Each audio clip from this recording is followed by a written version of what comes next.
I tell you the zebra story? Any of you know that story? Okay, I'll tell you this zebra story. Stop me if I've told it to you before. This tells you everything you need to know about human beings. So it's worth knowing. Okay, so zebras have stripes, and people say, well, that's for camouflage.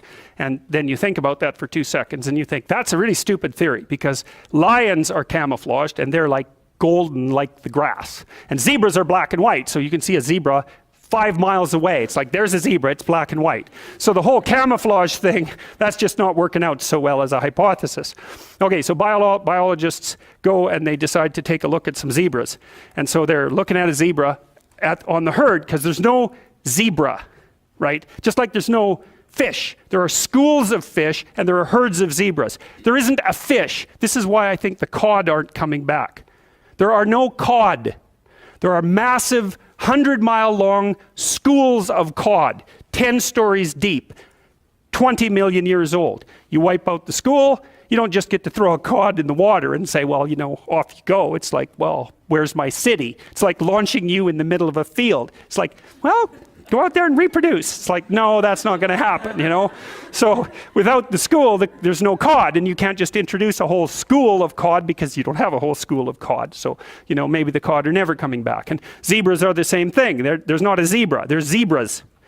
And so you're looking at the zebras, trying to study a zebra, and you look at the zebra and you make some notes and you look up and you think, oh Christ, which zebra was I looking at? And the answer to that is you don't know, because the camouflage is against the herd.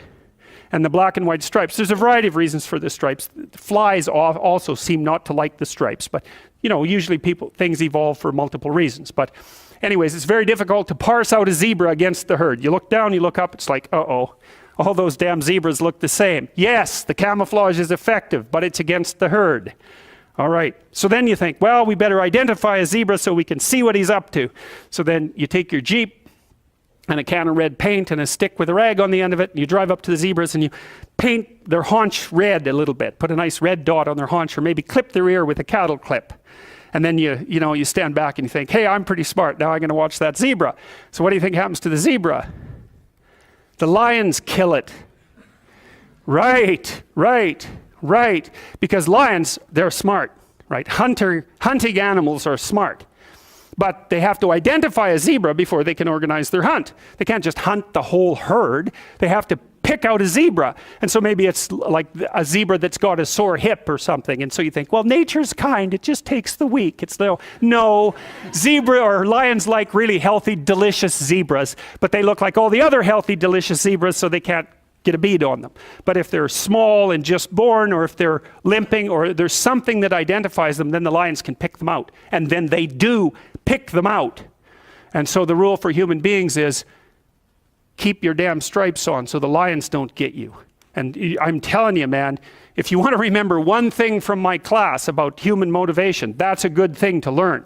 People camouflage themselves against the herd, and they like to be in the middle of the herd, which is what fish do, by the way. If you have a big school of fish, the smart, healthy, large fish are in the middle of the school. Because you know what you call fish on the outside of the school? Bait. Right. So that's what people are doing. They're trying to move into the middle of the herd all the time. And the herd moves around, or the school moves around, and people are going, well, I'm in the middle. I'm staying in the middle here. So I've got this protective ring of people around me so the predators don't pick me out and do me in. So, okay, so that's part of the reason why I said, well, you can't sell something to someone for success, because you're thinking, well, people are aiming at success. Don't be thinking that. It's not by any means necessarily true. Trait neuroticism is a powerful motivator. And trait neuroticism is, let's not be too threatened or hurt, right? That's the negative emotion system. And the negative emotion system is a killer source of motivation. You also see that there are scales of well-being that have been designed, mostly by social psychologists, which means they're very bad scales most of the time, because their psychometric capacity is absurdly low, generally speaking. So what you find with scales of well-being, sometimes they're talked about as scales of happiness even, is that people aren't after happiness, they're after not hurting. It's not, so they don't want to be extroverted and enthusiastic, right?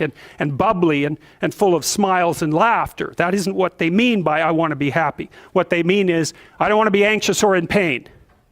And so well-being scales tend to be something like emotional